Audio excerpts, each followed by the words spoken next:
Welcome back to Men's Truth. Truth in the building. If you didn't know, I'm Kev. This is my brother. Big Brick in the building. And we got a special guest in the building, man. And we're going to give him to you right now. Man, this brother is hailing out of Gary, Indiana. Naptown, close to it. Wait a minute. That's around your neck of the woods, huh? Oh, okay. I like it. He's in the Midwest, so I'm good with that because, we right not too far to St. Louis, coming over Illinois. But anyway, he's out of Gary, Indiana. Yes, indeed. And he's come to bring some health. This is our last week of mental health awareness. Huge so show. It's only right to bring the best of the best. Huge the show. Best of the best. So without further ado, I'll allow him to elaborate on who he is later on in the show. But I want you to stand to your feet, get in the comments, put some hand claps for Mr. Vincent Davis in the building. Welcome to the show, man. Welcome to Men's Truth. Hey, thank you for having me. Absolutely. He's so smooth. Hey, man, he's smooth, man. Smooth, buddy. Wait a minute. We got to give him some different glass. He's smooth. He's smooth, man. We appreciate having Mr. Vince in the building because he come, again, to bring help, understanding, and what he does in the form of counseling and for our men with mental health. We're excited for this show because we have some questions. I know y'all got some questions, and he's got some answers. And what do we always say? We're solution-based. Solution all day. He has some solutions. So we're absolutely excited, man. True. So first and foremost, man, look at my brother. How you doing? Hey. How's your win? Man, my win, I gave my win away. I gave it to you. My win is to see my big brother right here. I'm giving him a shout out. That was easy, man. It is easy. I'm going to go ahead and lay it up for you. Okay. My brother got a chance to do something special this week. Man, it was amazing. It was very amazing. I recorded this, so hope you know it. Hope you know it. Got him on blast just in case he did something off. I had to say pause. Oh man, you silly. We always. Hey, he got to preach this week, and man, it was last minute, but he was a little nervous about that. I said, God never makes a mistake. He doesn't, man. Never make a mistake. So if we call you like that, just turn around and give him a favor back. Yeah. And he went into his bag. And this man, he was clean, bro. Hey, man. He was clean. He put on his Sunday school, gear, and I definitely Sunday school. Okay, I like it. We got a Sunday school. He was sitting in the front, tighten up, looking like a pastor. Is that somebody pastor? Nah, ain't nobody pastor, man. Don't get it to me. So I'm gonna pass it to you. You brought that heat though. Oh man, you brought a pet too. Hey man, big fella. He say I'm in the building. Nobody called on me. This fly man. We gonna get him after a while. One of us. We gonna put him a T-shirt on. Hey, that's he gonna free. Fly around. That's free PR right there. I was awarded opportunity, man, to speak, man, and tell a little bit of who I am, where I come from, man, but also, man, use a gift that I have, man, to minister, to speak, man. I'm forever grateful, man, when other people see something in me and they want me to showcase what I have, man. My whole life, I've been told that, man, that's the little preacher dude, man. I used to be out in the streets, man, and I remember, man, we was getting high one time, man, and one of my partners looked over at me and was like, Kev, you ain't supposed to be here, bro. Hey, man, shut up and pass me the blunt. Man, what's wrong with you? I would always have those moments, man. What's that movie where the preacher dude was in the back? Hey, Minister Society. Like, man, get out. You ain't supposed to be back here. I always have ducked being a preacher, man, because I'm like, nobody want to hear all that, man. But, the fortunate thing is I accept who God has called me to be, because one thing he told me is I had a perception of what a preacher was, or what a pastor was, or what some type of leader was. And he said, destroy the perception. I created you to be who you are, not the perception. And I was like, well, what you mean? And that's when he took me into the scriptures, and he said the perception creates Pharisees. And the Pharisees are the ones that put Jesus on the cross. He say, so destroy the perception and just be who I called you to be and be who you are and use the gifts that you have to help my people. Mm-hmm. It ain't always about, man, being this, like he said, I'd have on the nice shirt and tie. I respect the office, man. I respect the pulpit. I respect God. But, man, I'm okay if I walk up in that thing with a T-shirt and some jeans and some shoes, because my appearance shouldn't make a difference of who God has called me to be. So I wouldn't say you a preacher boy. I would say more of you a spiritual person internally, but you a real motivator. So like Kev, man, his first is his smile. Smile, man. You catch people and you make them have a good day just off that. Yeah. No matter who you are, you gonna smile back like, why this dude smiling at me? Yeah. And then after that, just hearing you, talk to people, getting to know them, taking the time out like that, and then really touch them. And if you see pain immediately within 2 seconds of meeting them, you motivate them to pull that out and get to something else. So I wouldn't call you a preacher boy. I call you, definitely a great motivator overall, man. Yeah. And so you like the walking, testimony. It's almost like the disciples going out, Yeah. Hey, let me tell you, if you didn't know, let me tell you. Yeah. If you're having a bad day, let me tell you on this side. So don't get it mixed up thinking that this is what he's going to do all the time. He's really just got a huge heart. Man. Huge heart, man. And it definitely showed yesterday, and you definitely killed it. Definitely killed it. Appreciate it, man. Shout out to the Northgate family, Pastor Jones, for giving Kev the chance. And if y'all didn't tune in, we're going to link that in today as well. Yeah. We're going to put that on there too so they can see it. Let's go, man. Hey, it is what it is, man. Oh, yeah. I'm grateful, man. Because I've got young men that are following behind me, my sons, man, and I want them to see more than I saw in my father. Oh. I saw my father in a crazy light, man. I saw him on drugs majority of my life.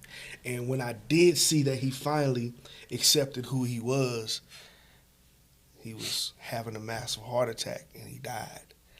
And it was like, man, when I finally get him off of drugs, because he quit cold turkey, man. My dad quit drugs cold turkey.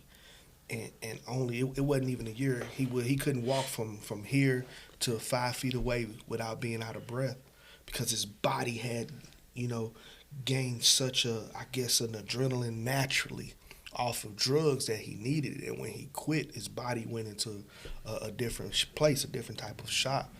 But with my dad, man, I saw him, at his worst. But then, like I said, man, when he started to heal, he quit cold turkey, man, and boom, he died, man. God, like I said, bro, it was tough for me. It was tough, man.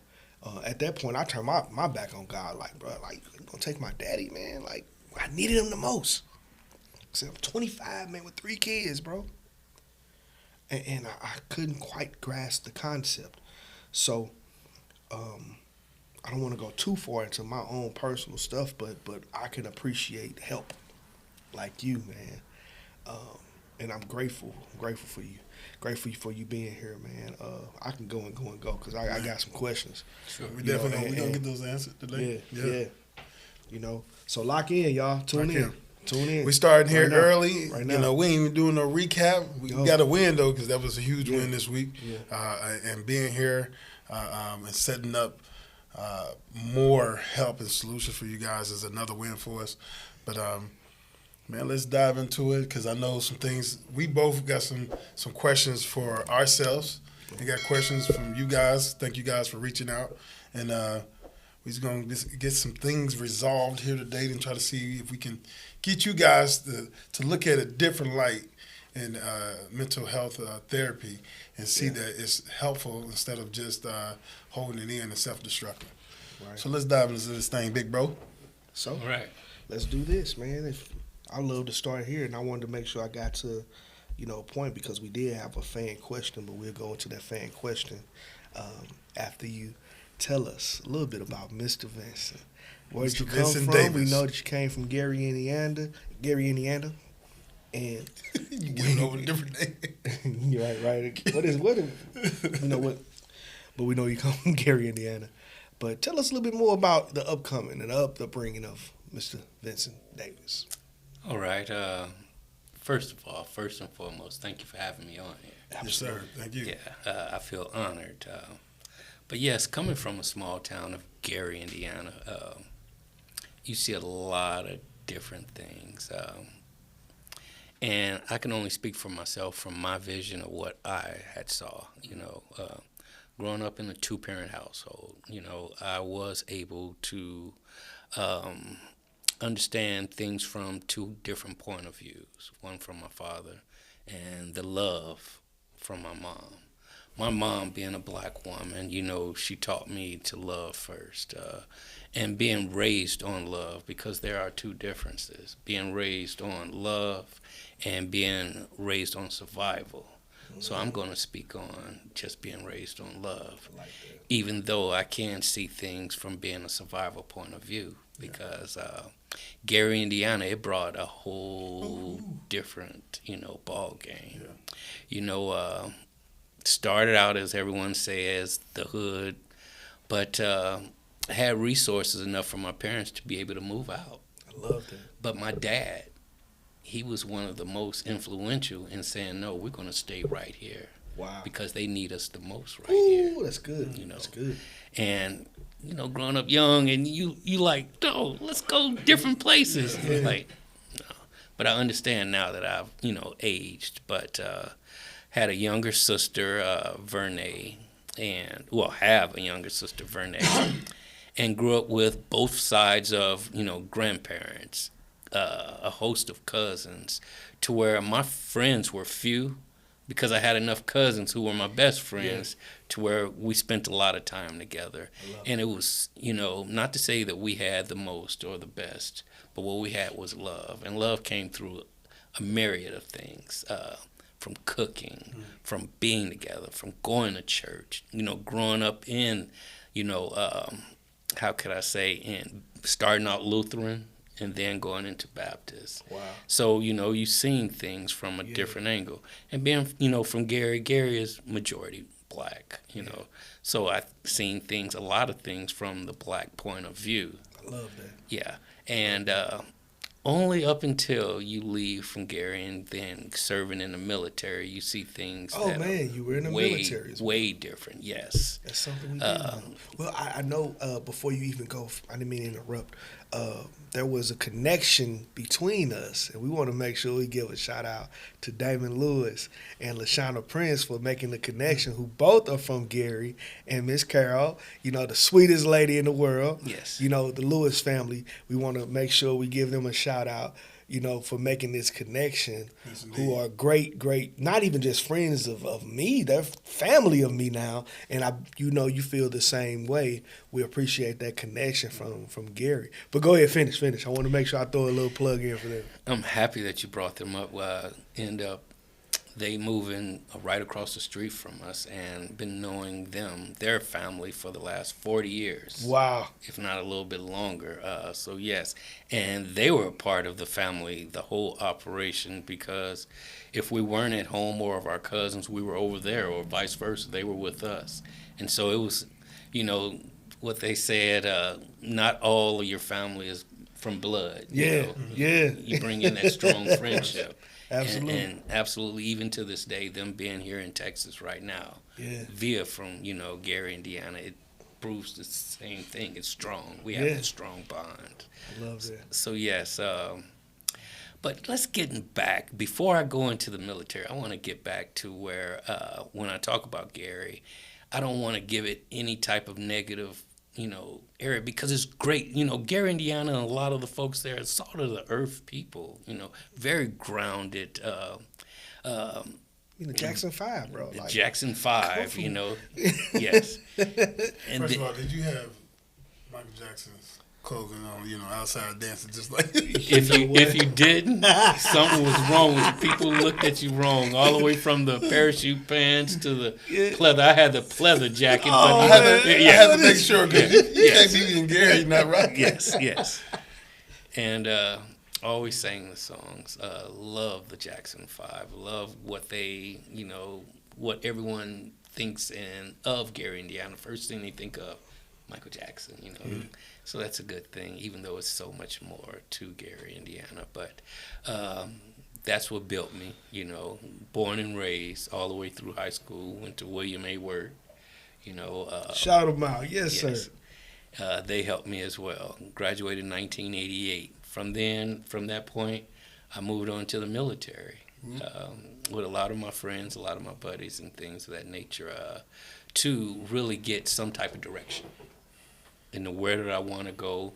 Now, still had the great direction from the family, but upon myself, That's good. I needed a little bit more structure. And from a point of view of not just from the black eye, but going into the military.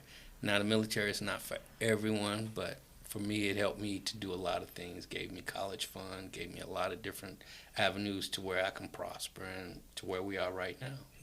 Yeah. So I was in the 82nd Airborne. I am a veteran of foreign wars, went to Panama as well as Iraq. So from the early 90s all the way through, I went from 89 to 93. Oh, wow. Yeah. The Desert Storm era. Desert Storm era, yeah. A lot of memories, a lot of thoughts from that. Made some great bonds with a lot of good people. When I call brothers, not just from the ethnic point of view, but from all sexualities. So, yeah.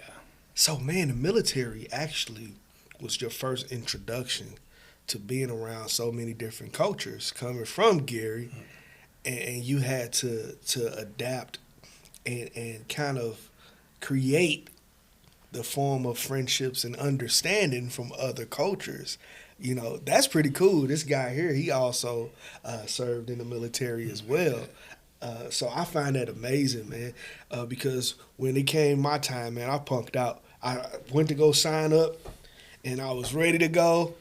And around the time I graduated high school was to give a little context to what I'm saying. It was around 9/11 when we experienced something that this country had never experienced. So I had a reason to be punking out. I'm like, oh, no, man, we don't know nothing about these people. They driving planes through buildings, and you now want me to go join the military, and this is the time where I'm coming out of high school, and I'm still a knucklehead. I go, hop in the car to do something crazy, but I ain't going to go put on no military and go shoot at some people that's been trained to kill their whole life, man. So I'm like, I'm out. So I punked out. I wish I would have went, no telling the experiences I would have had, but I don't think that was meant for me, man. But to hear your part of your story, you were right from the hood like me, but you decided to go into the service, man, and you served our country well, man. But go ahead, get back into your story, man. I'll let you have something. Oh, no. Go ahead. I'm sorry, go ahead. It set the stage for a lot of different things, for career-wise, getting to know other people because, being in the military, you met people who never really met another black person before. Wow. And that opened my eyes to where, it's a lot of that. Wow, are you kidding me? Yeah, wow. Yeah.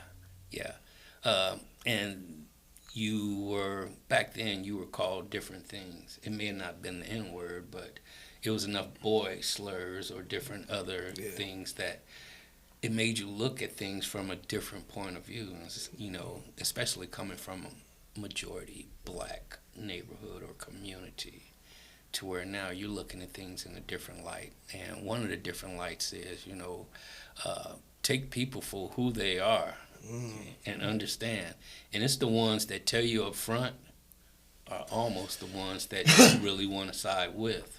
Because the ones that don't tell you and always smiling in your face, those are the ones that you have to look at. The military will give you a crash course fast. Quickly. Mm-hmm. But it also gave me a sense of family, being a part of something bigger than yourself, which brings us here today. Being a part of something that's so much bigger than who you and I are, and that's helping others. I believe we're all put here to help others. Thank you for that. Yeah. And like he said, thank you for your contribution to this country, man. Thank you for your service, man, because you put your life on the line, even though you're on the other side of it right now. In the moment, as a young man, you were willing to sacrifice your future. You were willing to put this country on your back for a really huge cause of protection to where we can do things like this. You know, a lot of us who are uneducated about the military, we tend to kind of shy away or shun it. You know, you shun what you don't understand because you fear the fact that, you know, those guys, you know, have all of these different things going on and the fear of the military itself, but you don't realize those are people, those are kids, those are young men, those are fathers, those are future fathers, future husbands. And you've seen so many other races that lost their lives prior to ever becoming a father, ever becoming a grandfather, ever becoming a husband. Yeah. So you put yourself out there in the light to not just to shine in front of the world, because the world doesn't see Vincent Davis. Your contribution is what the world sees as a total, as a whole, but they don't see the individual of Mr. Vincent Davis. And you stuck your neck out to be a mighty man in a moment, and I commend you on that, and I thank you, and I can't thank you enough, especially to have Memorial's Day behind us at this point, to think in the thought of soldiers that didn't live, that lost their lives, and you now are put in position to tell your story, and you are in a place to help. Thank you, my brother. Continue your story. Well, you know, going in the military and being a veteran of foreign wars, it did come with a price. One of the prices is mental health. Okay? Wow. Back then, you didn't have PTSD. You didn't have where you could be breaking down mentally because you've seen things or experienced things that you didn't know how to actually, how could I say, encompass or take these things on and to deal with. Yeah.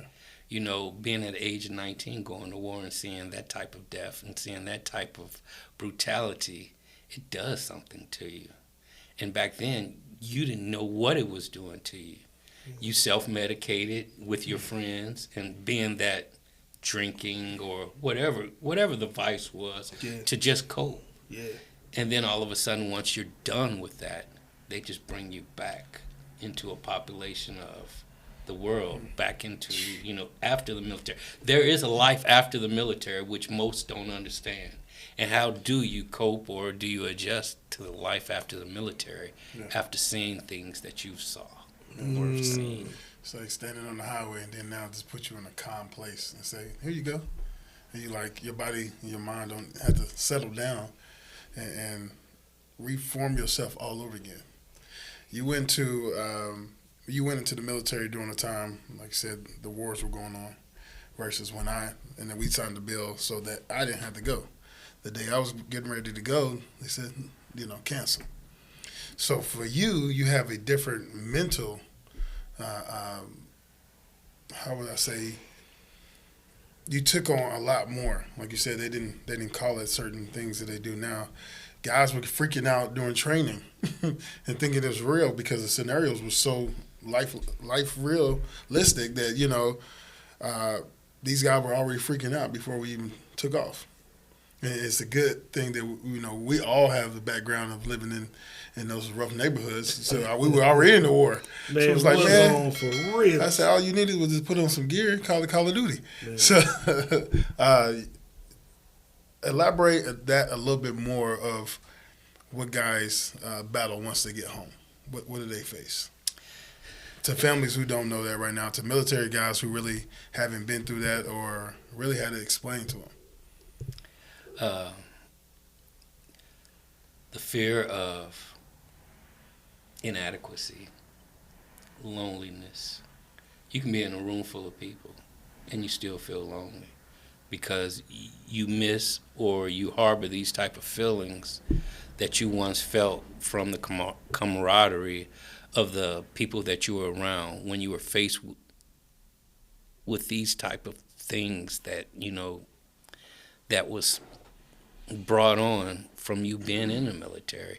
There are some traumas that, it was some things, the cross that you have to bear, you have to walk with. There's some things that I'm going to have to keep to myself and that I'm going to have to walk with. No one else can carry that for me. And how do you deal with some of those things, from the nightmares, from some of the dreams, from some of the just common things? You hear a firecracker, or you hear something, and it brings back a bad feeling or a bad trauma that you had. And even up to this day, what is it? It's 22 suicidal deaths from military each and every day. That's a daily total. That's a daily total. 22 suicides. Just military. Not knowing how and not knowing why, and no one being able to give you the answer. All they know is that you're a little different from when you went in, but they can't pinpoint it. Wow, I didn't know that. That's something, man. Man, that just shook me. Just take a look at it. He said most people in the military that come in never even seen another race. Small town, country boys, and then you take them, and where we come from, a war zone already, and you take them and put them to that, man, you see guys that are big guys in the fetal position in training because they're freaking out. When we're looking at them like, this it? We already seen a shootout, last week. But this guy's in a fetal position, scared for his life, doing training. Man. Imagine in combat, and then coming back. So you got suicides that happen before you get to combat, even in training, because they're freaking out about that. And then just imagine, what happens after they go overseas and come back from there, and it just take a toll, man. So. Wow. I got a lot of my military brothers going to be tuning in. Take heed to this. And there's a lot of outreaches right now going out to a lot of these guys. Yeah. But, we're just adding on to that blessing in the safe space, man, that you can be able to talk. This is amazing, man. I come from a military family, so I'm probably fortunate enough to hear some unfortunate stories, if that makes sense. And I've heard stories of, young men in battle being killed by other soldiers because the other soldiers are so much in fear that they're just shooting up, and they die in battle, but by other friendly fire. And parents of that soldier never know about friendly fire, and they just know that their child is killed in battle. That's deep, far beyond anything, man. That lives rent free in my brain. Okay. About military actions and going to war. It's like, man, how many people have waited at the door to see their kids' dog tags and to see, a flag wrapped and handed to them. And it was your son served or your daughter served, but they were murdered in battle by a soldier that was afraid. That soldier now has to deal with that type of turmoil. And we wonder why 22 soldiers a day are committing suicide. Bruh, my mind is like, if you could put the doggone emoji on my face right now with the blown up brain, it's there right now. We just getting into this thing. I'm gonna shut up because I'm learning something. No, if we open the door to it, you hear about the most simplest mistakes made by, other soldiers that cost us our lives, and that percentage-wise, that you can only just imagine, like, well, those are supposed to be, the training supposed to prevent us from dying over here on this side. Yeah. But you have anything from a vehicle rolling over to clearing that room and somebody go, and then next you know it's your life. You know, what is the I'm trying to think, so tip of my tongue right now. The football player that went over, Pat Tillman. Friendly fire. Yep, friendly fire. Wow. Friendly fire. Mm-hmm. Friendly fire, man. It took them that long to tell the parents through all these years, almost a decade, and they just found out this year. Friendly fire. Wow. Stuff happens. I see another show that we haven't even discussed. So we've got some military guys who currently serve and who have previously served that are going to be coming on the show. And, man, it's only right to bring you back, at least for that. If, we're going to have other moments we're going to bring you back. But I got to get that out now so I don't forget, because that'll be perfect. You can relate and also you can help. But I want to dive back into, if you want to continue with the military, you can, but I want to hear more about Mr. Vincent Davis as you grew into the area of where you currently are in this moment. Sure. After working for AT&T, once getting out of the military, I told you the military came with a price, but also came with great benefits. Being able to get into the job, the job fair, the job market, and being able to, I always say, lucky, no, I was blessed. I was able to get called by AT&T, but they said to come to Texas in 97. And I was like, I'm not going to Texas. I'm right from here. What is Texas, Yeah. But they gave me a great opportunity. They gave me all that job. That's how the Midwest boys Yes. Let's get those Midwest boys here. Yes. Bring me here in 97 to work with the Yellow Pages. So I was doing advertising. Oh, man, the Yellow Pages, huh? Yes, I haven't heard about the Yellow Pages in a minute. That's how long ago, yes. And I worked there, and it was a godsend because it helped me to be able to, while in the military, I had a couple of children, my son Vince Jr. and my daughter Deisha, to be able to raise them in a type of way that it was a very good atmosphere for them, Give them a shout out. Yes, hey, how y'all doing? Yeah.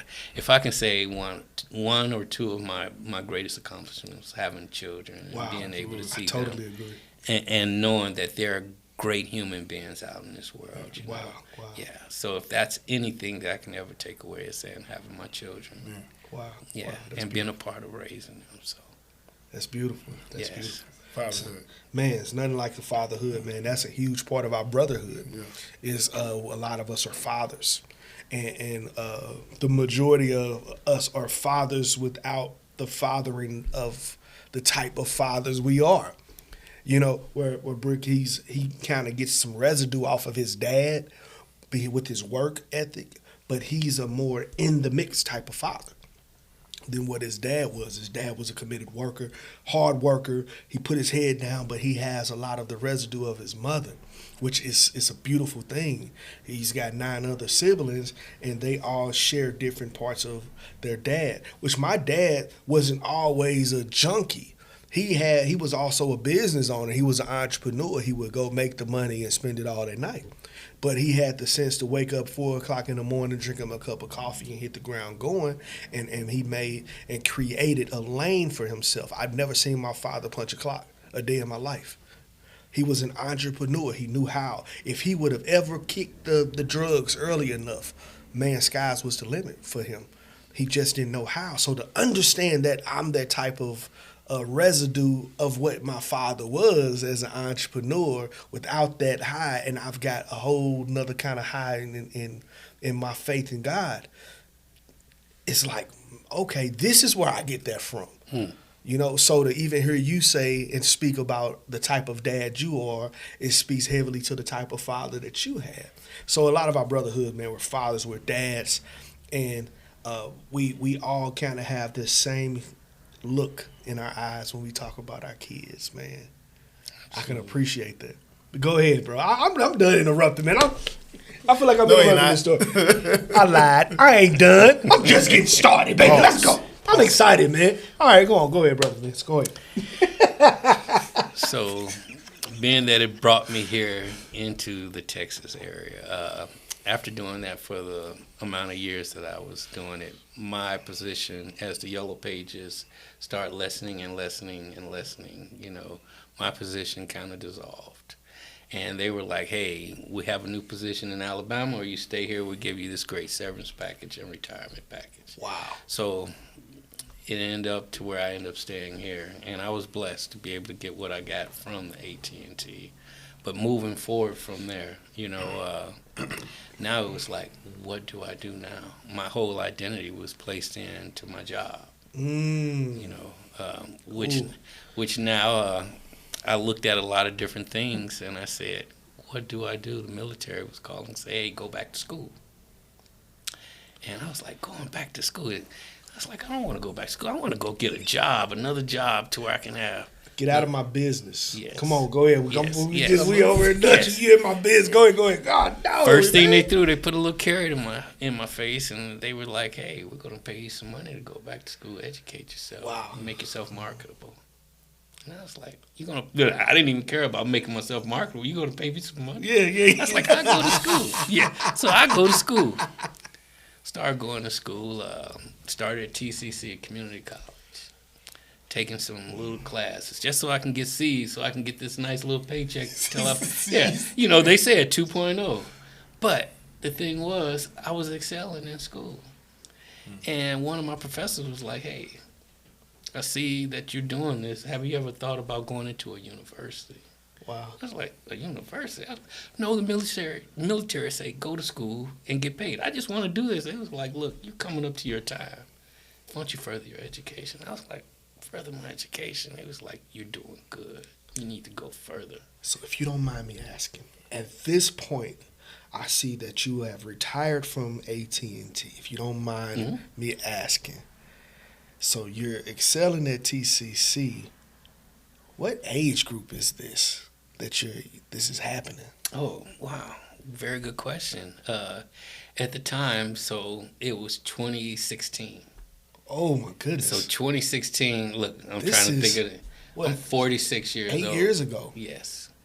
I'm 46 years old. So I'm not your traditional student. So I'm in a classroom of 18, 19, 20 years old, And you running laps around these kids. And I'm keeping up with them. And my professor was like, look, further your education. Man, you know what? So, this is a good moment to talk to somebody.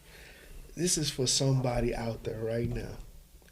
You're in your early 30s. You're in your late 30s. Or you're in your early 40s. And you're at a crossroad in life. And you're trying to understand, where do I go from here? How do I, repair, or how do I approach life at this point? Oprah was fired at 40. She didn't become Oprah till 40. There's a lot of hope. There's a lot of direction. And my brother just explained it. Life for him, as he knows it at this point, didn't happen until 2016 in his late 30s. Most millionaires don't become millionaires until they're 50. Get back to it. Find your purpose. Find your alley. Find your avenue.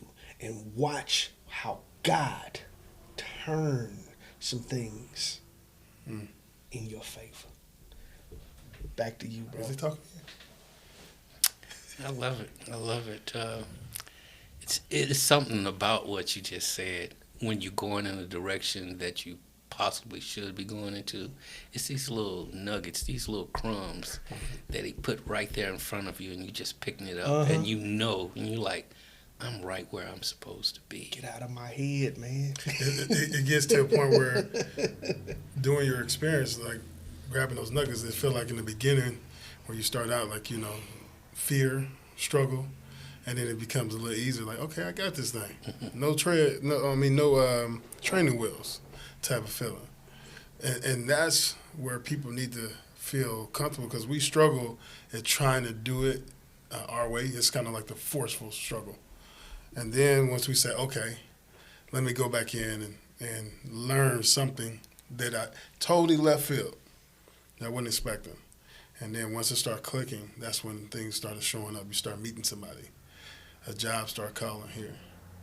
You might get a brother say something to you. I felt that. I felt that shot. Okay. You know, light bulb goes off. Yeah. So I feel like you're giving living proof that it's okay. We're at the age 40 and you was 46, and finding out right here what works for you best or something new that you didn't know works for you best becomes the new pathway, and you got to be okay with that. So it's okay to start now and say, oh, you know, you didn't have everything in your 20s. Absolutely. You're probably never going to get it in your 20s. 20s, we were crazy. Everybody crazy in the 20s. So switching a little bit on the pathway, you go through college and it leads you to a new pathway. So you do, because now we're talking about your title, where you are, did that lead right into mental health? No. Actually, I was going into physical therapy. But this one is about to be tough. I'm about to hit you guys with something.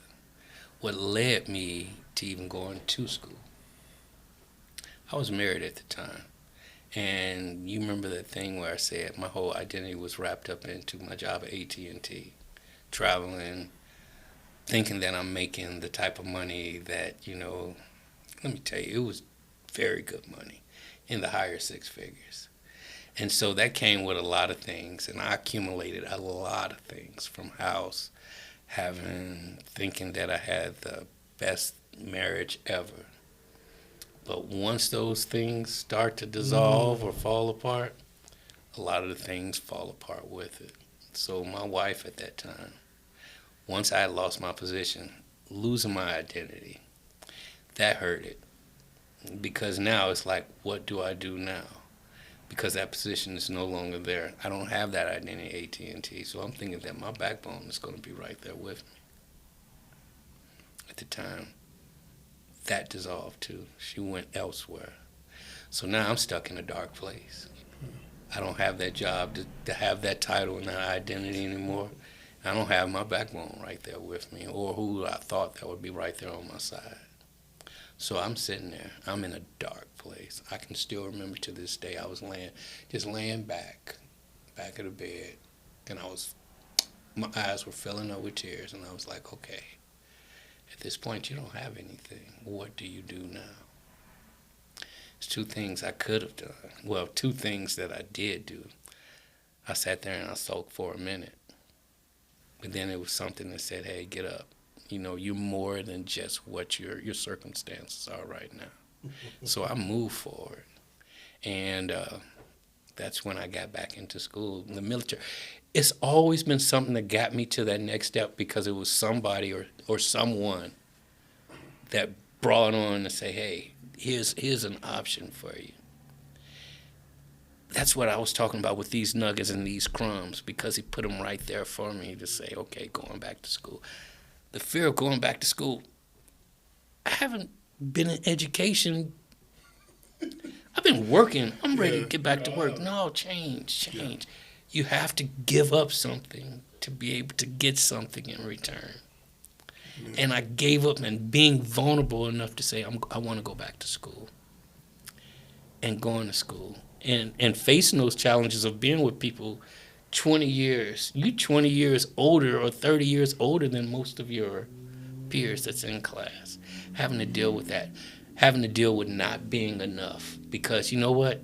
Those traumas right there, from losing my identity, losing my life partner, and then venturing off forward, you know, that brings on a whole bunch of different, you know, just thoughts of not being enough, or can I do it? And being able to do it. It was just those little things, doing good enough in class to get me going from TCC, to being able to apply at university. I applied at Texas Christian University, Baylor, Rice, and it was one more that we had, SMU.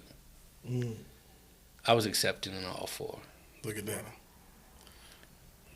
Now, mind you, being accepted in all four, I had to really put down and say, okay, what makes more good sense or the best sense? And being somewhere local, being in Fort Worth, Tarrant County, Texas Christian University TCU. They were the better choice for me because it was maybe 5 minutes away from where I lived. But now, here's the thing. My counselor at TCC was like, okay, now these are the schools that you did apply for, but you can go to these little small schools. TCU is not going to give you any type of scholarships. They're not going to give you the type of money that you need. But lo and behold, the military was like, you know what? We'll pay for you to go. Amen. Wow. So I want to touch on something. Go ahead, bro. Because this speaks to me and my personal experience. And we talked about this briefly. I'm gonna go back. You had a trauma, and you lost your life partner in that trauma. To have everything crash down on you at once. I faced that same thing. How did you get up every day and didn't wear it? As a man, did you mask it? Did you talk to somebody about it? Did you just, that moment laying on the bed, it just come to reality and you overcame it as a man, so you were still wearing it, even though you stood up? How didn't you not self-destruct like some of us were on the edge of self-destruction? You know, because I feel like somebody experienced the same thing. Everything fell down at once, Legos. Did they get up and are they wearing it and hide it? Or are they on the edge right now? So to that gentleman out there right now that's facing this, explain, you know, your experience and then how they can have a solution to get through that. At the time, having my life partner and working, we were going to a church. Now, the church was assembled to where everyone knew us by us, you know. And going to that church, you know, it was a lot of things that we experienced, and we got to know a lot of people, made friends and things of that nature. At the time of the separation, then going through divorce, a lot of those same friends and church members sided. And I'm leading up to something. And either they sided with me or they sided with my other half. But at that point, I knew I needed to make a change because I couldn't continue to go right there to where we built something together, more so than me building something by myself. But it brought on more of that type of trauma. You know, dealing with a spouse that leaves, you know, that trauma right there, that's a hard pill to swallow. Once, it's dealing with your ego. My ego was bruised more so than anything, you know, outside of not having someone there and not going through the same routines, because you get used to the routines when you're with that person. But that ego takes a bruise, and it takes a big hit. And how was I able to face that? You know, yes, going in, and I'm seeing the people looking, they're gossiping and things of that nature. So, again, along the way, I told you these nuggets, these crumbs that led me to believe, and it's always been somebody. It was a person at work that was like, hey, I'm a deacon at this one. Come on over here. Not saying that you have to leave wherever you were, but come on over here. See this side for a second. Lo and behold, I was starting to more and more go to that one. And it was New Bethel in Arlington that really got me started and going over there, then becoming an usher. Tim Ross Church? No. I know it's under new pastoralship. I think that is Tim Ross's church he built. Okay. I think so. But go ahead. I'm not sorry to interrupt. And going there, I was starting to find a better light, a better opening to my situation. So it was really getting grounded back into church, having a circle of friends who ministered to me, having a foundation of my family being there, because I couldn't face it by myself. And in no way should I ever tell anyone, or would I ever tell anyone, to try to face these things on your own. Get help, seek help. Friends, as you know, even with the clinical mental health, it always says surround yourself with friends, because you look left, you look right, there you are. And these are the friends that you have to trust. They have to be some people that you want to, how could I say, duplicate yourself around so you can make it. It was days, and it's still days, that all you wanted to do was just make it every hour. Yeah. Not every day, because you didn't know how you would make it throughout that day. But going to church, being ministered to, having a great support system helped me to cross over, to be to where I am. Now, did it ever affect your health wise? It says men don't deteriorate outside a lot of times because we wear face, but internally. I brought this up to the other expert we had on the show about the internal health problems that occur. Do we decrease our lifespan because we self-destruct like that when we don't have that system of help? Or are we just like you checking out of, it's like outer body experience. You checking out of who you are. You do. You lose self. You lose all sense of self, your identity, and physically, you do deteriorate. You lose weight because you're not eating properly, or you self-medicate as far as drinking or whatever vice, being drugs or eating. Yes, absolutely. And I found myself maybe doing all of the three that I just named. But at one point in time, I knew that I said, this is not helping me. Yeah.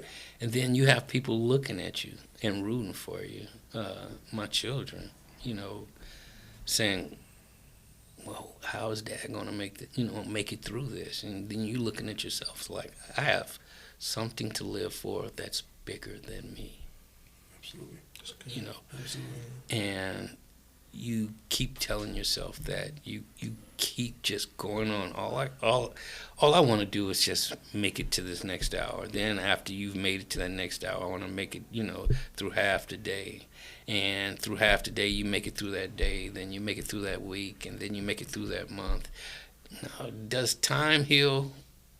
They say time heals everything. I don't think so, because time will help you, but you have to find outlets to help you heal through that time. And these outlets was getting back in the church, getting closer to my family again, self-help, self-love, working out, taking mental breaks, checking in with yourself, and absolutely getting some type of therapy.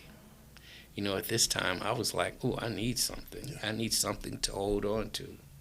And that was it, And when I was getting that therapy, I was like, wow, wouldn't this be good? Because the person that's sitting across from me didn't look like me. Wow. Yeah. So he had to broach that subject, how is it as being a black man, feeling the way? Because I can't tell you, because I come from a place of privilege. Yeah. That other person sitting across from me. But he was just as real as could be. And I understood. The only thing about it is it was going under my insurance. So that only lasted a certain amount of time. Now, in that certain amount of time, did I fully 100% heal? No. But how do you go on past that once the insurance has stopped? And that's what I was saying. This is where I can step in. Or I can be a help to a lot of us who go through that stigma of like, I do not want to tell somebody else that doesn't look like me, doesn't talk like me, and doesn't know my way of the world, being able to tell me how I'm supposed to live my life, how. But honestly and truthfully, he did. He helped me in a way. But then I said, what if I, in my span, can be able to help others and continue to help them? See, I'm going to do it not just for the insurance of it, but I want to do it past that. How could I do that? I have not found that out. But you know what? Once I do, this is the key to where we're going right now. I want to further assist those brothers and sisters, or those people. And I say brothers and sisters, not maybe just our skin brothers and sisters, but everyone who are willing. Our brown, the Latin, the Indian, and not only them, but all cultures, to be able to help them, as well as with the military. I want to be able to help everyone when I tell them about my journey. And you're not supposed to self-discover or self-tell everybody about yourself. But if I can give them a little bit of hope into saying, you know what, life does keep on. And by you being here, you're making a difference for someone else, because someone else is looking at you for the strength. I read to where it says, when you're looking for the sun and you can't find it because you feel that you're down, you are the sun for someone else. Yep. Man, God told me that. Boy, it's something. It's a crazy thing is I said that yesterday when I preached. You wasn't even there, man. Wow. That's amazing. What I heard and what just kind of rose up in me is to see where you're headed. But you had to grow through what you go through. And in the midst of you growing through the trauma and the pain and the hurt and all those things that you dealt with, it actually made you much more profitable for your future. It gave you substance. So not only are you from the hood, you are a product of coming from the hood, being out of the hood, going to the military, fighting for our country, coming out of that type of trauma, only to go into school and to excel in a place to where they said that we actually lose education as we get older. We don't get smarter. We get dumber based off of statistics. You went and flipped the script on statistics and furthered your education. And now you go through a divorce where you have kids attached to it and you find the trauma and you build yourself up, if I tell your story correctly, to go through therapy because black folks don't go to the doctor. Men, we don't go to the doctor. Right? But based off of a man's man, you went to the doctor and you got help to find yourself here now in this place to where you are the help. Let's talk to some of the things that you do on a regular basis at this point of your life. I'd love to hear more of that. I'm glued in like this. I'm glued in. So now, 7 years later, getting my undergrad in psychology at Texas Christian University, and then in 2020, and then getting my graduate, my master's in clinical mental health, licensed professional counselor, in December 2023. Shout out. Yes. To your master's. Yes. Let's go. Yes. From a PWI, predominantly white institution. It brought on its own set of woes. Man, I was, and I can say this, and I feel very good about this, I was the first black person, man of color, to graduate with my master's out of clinical mental health. Right up the street at Texas Christian University. So congratulations to that, man. And so they gave me a plethora of knowledge, little nuggets, to where not only do I understand from a point of view of the way the world in clinical mental health, but to better help me and to get me aligned with more of the African American community. Because little did I know that it would be someone opposite of my ethnicity telling me about what's going on in the black community, and being educated enough to be able to explain and say, you're going to make a difference by you going out there, and we look forward to you going out there and making a difference. And that's what really gave me the boost to saying, you know what, this is something way bigger than I am. You know, it's something way bigger than me, and I want to be a part of it moving forward. And as I mentioned before, I've catered to as young as 11 and 12-year-olds, all the way to adults way older than me. You know, the geriatrics, to where not just in the African American community, but in all races or ethnicities, as well as religions. You know, and the biggest difference that I've seen in our community, being the African American community, is the stigma of, just like with a lot of the men, I'm supposed to be strong. I'm supposed to take on this grief. You know, one of the biggest things as a man, an African American man, we die of that internal illness. You know, because we've held in so much for so long to where now we're falling off. What is our age that we're supposed to live up to? I think it's like 76, I believe. Yes. But even for African American men, we die off a lot younger than that. Yeah. You know, men in general.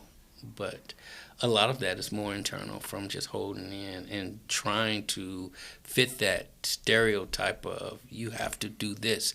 And I really dislike when someone tells you what a man is supposed to do. You know, you're supposed to be this way. You're supposed to. Nah, that's almost like a toxic. It is. It's toxic masculinity. And we're the ones that we feed into it because we're like... We got to hold on. Toxic masculinity. Trying to tell a man how to be a man from a non-male point of view. Toxic masculinity. Wow. Another one of those. Unbelievable. Go ahead, brother. Emoji over your head. What? It starts even in our family. You know, we've been. It's been ingrained in our minds to where, you know, the hunter-gatherer mentality, way back from when, Stone Age. You know, the man, he goes out there and hunts. The woman, she comes in or she stays in and she gathers, you know, for the children, the food, everything. You know, yeah, in a lot of point of views. And that was, how do I want to put it? You know, I did the best that I could with everything that I had back then. But when you know better, you do better. Man. And if you're not, you failing yourself, you know. So things do change, you know. Yes, as a man, are we supposed to stand up and be a protector? Absolutely.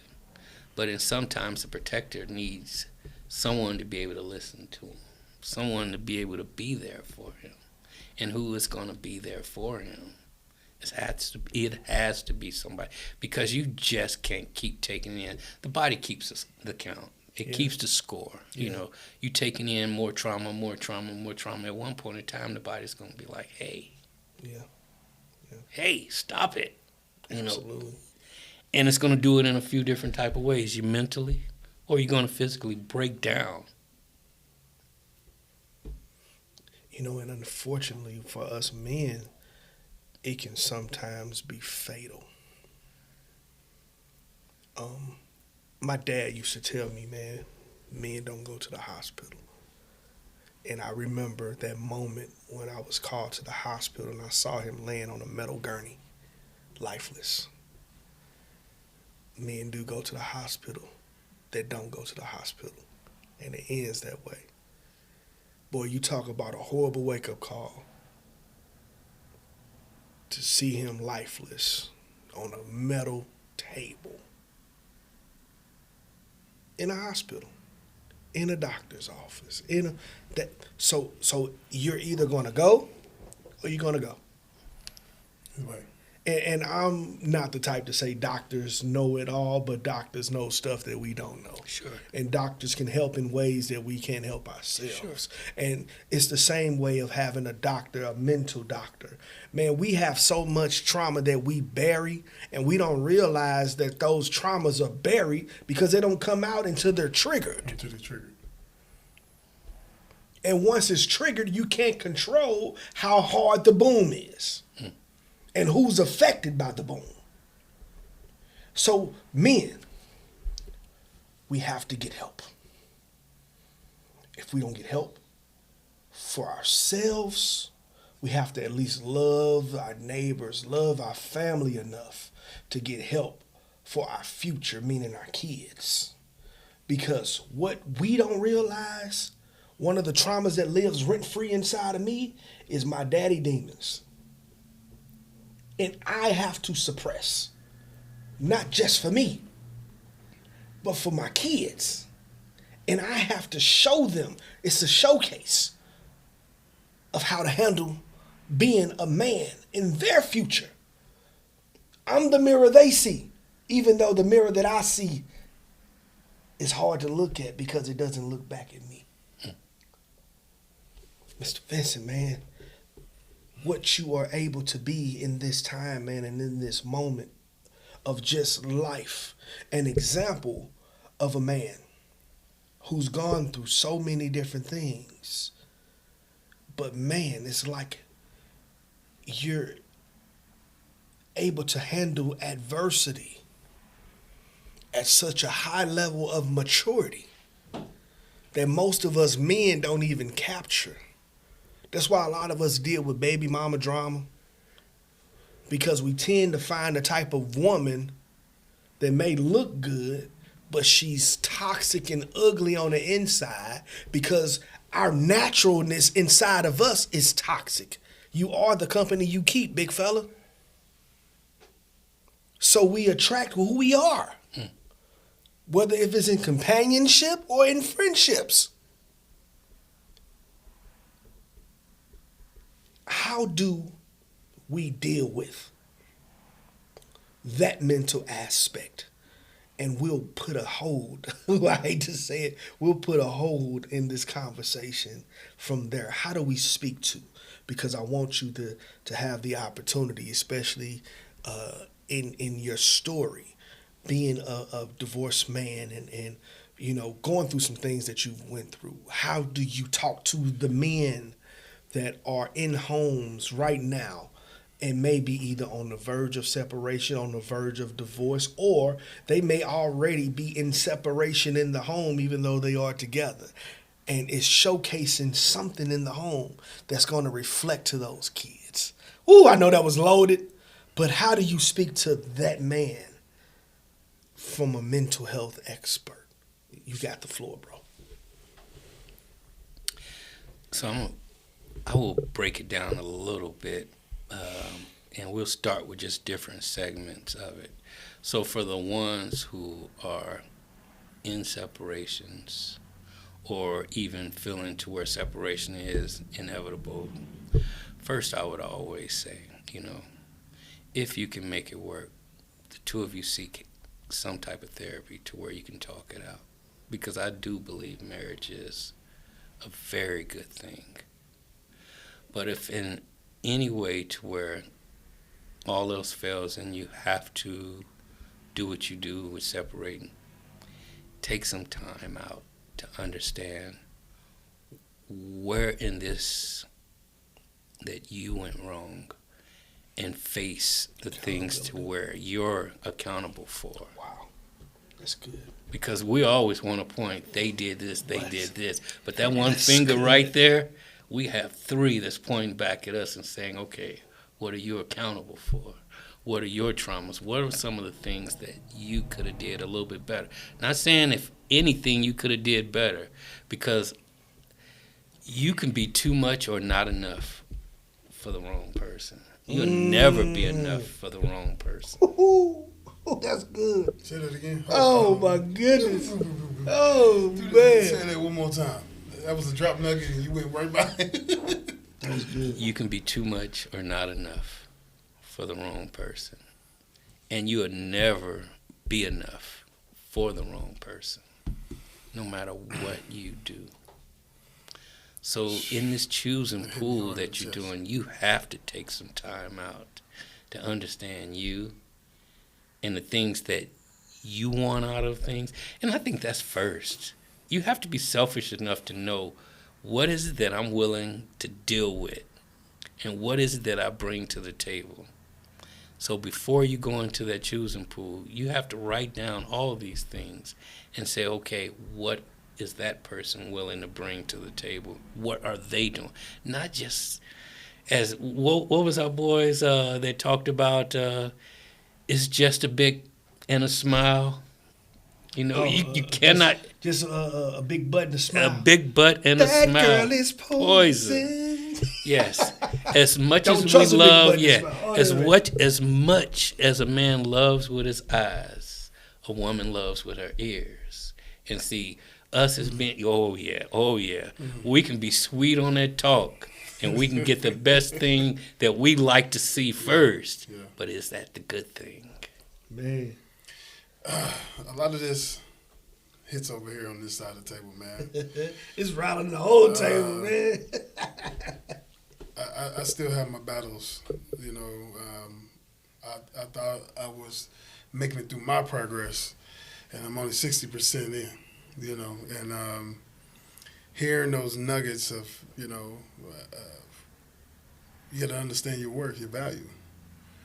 And when you lose yourself, you're like, man, am I really worth enough? Like, was I enough? You know, did I do? I thought I did, you know, some Disney World, you know, type of stuff, but it wasn't enough. And you lose it, and for somebody to get hit, bow, you just lose everything. You start doubting yourself. Absolutely. You start feeling like, you know what, it's over with. And then that rabbit hole started coming in. You started going down that way. Mm. But it goes back to what you said, your help. Somebody else to pull you back up, say, hey, you know what you're worth? Right. Hey, let me shake you off real quick. Let me shake you off, sit you right here. You know what you're worth? Did you know that you did this?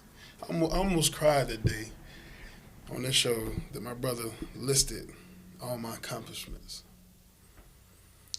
Because I move so fast and keep going because I feel like in my personal life, looking at myself, certain things are not enough.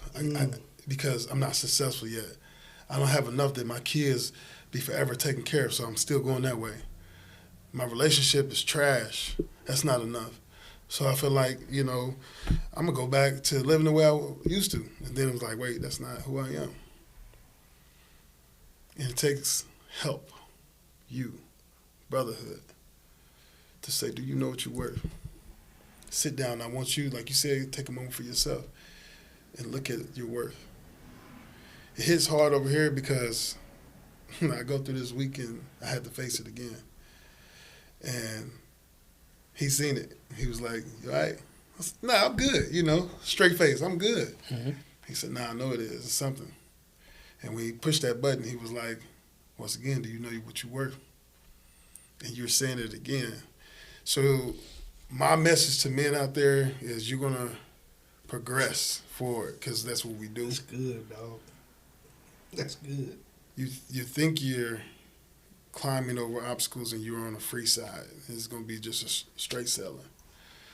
But you're going to have moments where you fall in that pothole again.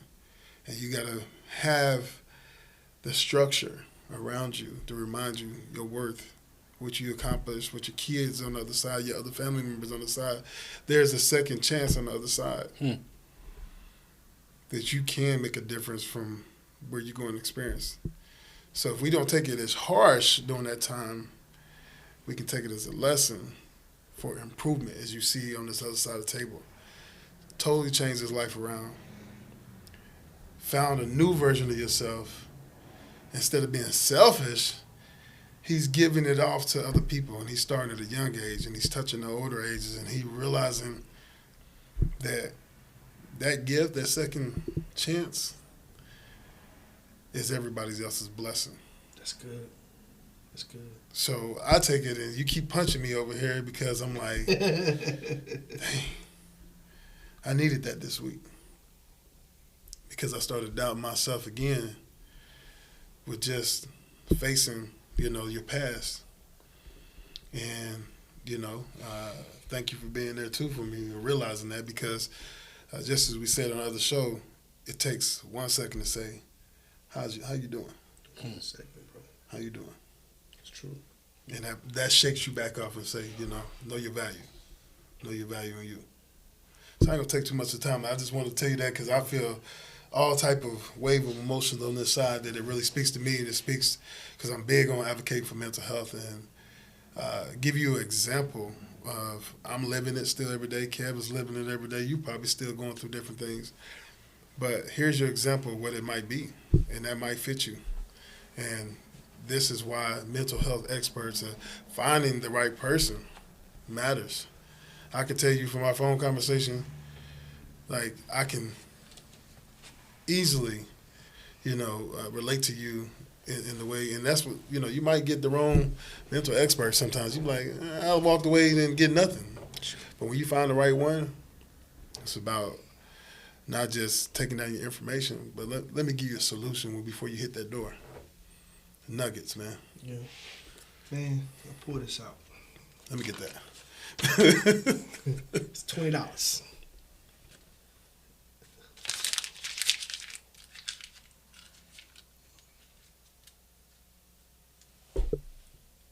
It's still $20. Sure it is.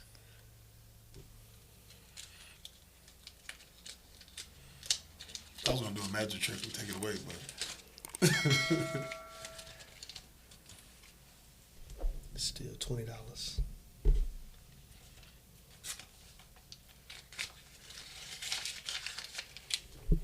It's still $20. No matter how you are handled, no matter if they bar you up, throw you away, they mismanage you, they mishandle you, you're still worth what you are worth. And that's the message. Your value is your value, no matter who handles you. I hate we gotta put a stop in this message, man. I hate that we have to put a fork in this moment. But I will say, I think it's only right to, make you the face of Men's Truth Mental Health. yes. Whenever we have a mental health segment, you're going to be the first person that we contact and call. And we'll make sure your social media is put underneath your name so people know how to get in contact with you. And, you can further be contacted outside of, you don't want to give personal info out, but however you have for people to contact you, I think people will contact you because you're relatable and you have, really sustainable information to give, to help, and you are an amazing listener. You listen to learn. You don't listen to comment. And to me, that what makes a great therapist, a great counselor, a person that's actually has the mindset to help. So as we do bring this thing to a close, what kind of music are you listening to right now? What's in your playlist? What's your top couple songs, man? I'm throwing you on the spot because I'm a music guy. Well, I'm always the one that likes to listen to, I come from the 70s, so I'm listening to a lot of that soul. I still listen to a lot of Aretha Franklin. I listen to a lot of Marvin Gaye. Oh, man. Yeah. Luther Vandross. Yeah. Teddy Pendergrass, just to name a few. Ooh. And so if you were to get in my car right now, you probably hear some Luther Vandross right now. I'm pretty sure that next one would be Luther Vandross. A house is not a home. Oh, man. Yeah. Oh, wait a minute. Why does that go with the mental health? What we're talking about. So I do in our segment, man. At the end of each show, man, I always come with the song. So I kind of just put you on the spot, but I like how you did that. So it sounds like, man, our listeners, after you watch this show and you go to lock in with our brother Vincent, listen to Luther Vandross, A House Is Not a Home. Oh, my goodness. Now, that's a song right there. Because it speaks so much to the substance of not just a relationship, friendships, but even just, with family. So go listen to Luther Vandross, A House Is Not a Home. And want to make sure, do you have anything as we shut this thing down? Man, we haven't even unraveled Mr. Vincent all the way. What? He got some dope stories. So instead of making it so serious, we have to tap into his dope stories because it gets better than this. So we got to follow up. We have to follow up Mr. Vincent because it gets better. And then as we have more guests we can tap into or more examples of other people and their stories and what they're dealing with and how it relates to mental health. Doing that. You have a key to Men's Truth Home, man. Whenever you want to show up, whenever you have something that you want to do or you want to put out, you have a open door policy into Men's Truth, man. You got the master keys, man, and we want to thank you again. We would love to hear from some examples. If you got someone who wouldn't mind sharing an example how they overcame some things and how you were the guiding light for them, we would love that's good. That too. That's good. If somebody's vulnerable enough and they want to share, man, if you have a guest of any type, man, you can bring them on. We would love that. We definitely would love that. So without, any more, man, we want to thank y'all for tuning in to Men's Truth. This was a good one, man. Oh, my goodness. This is extremely informational. This was fun. And we love the fact that our supporters are very engaging. So we will continue to bring you great content. Again, I am Kev, and this is my brother. Brick in the building. Yeah, and we are Men's Truth. Thank y'all. Thank y'all.